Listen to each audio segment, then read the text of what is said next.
وإني محدثكم عن شخص دعاني لأعقد النكاح لابنته،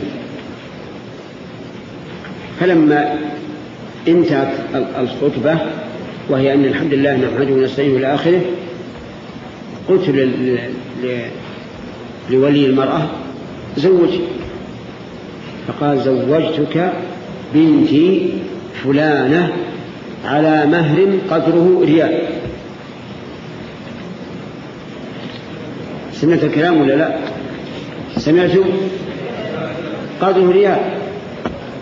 فقلت له هذا غلط، المهر ليس الريال اللي بيدك الآن، المهر ما أرسلت إليه من الذهب وغير ذلك.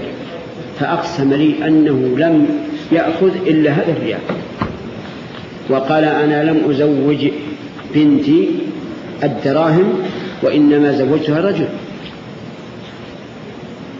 ولولا أن هبتها لهذا محرمة لوهبتها بدون شيء.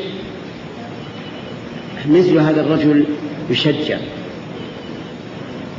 ولا أظن أننا نعدم مثله. نعم.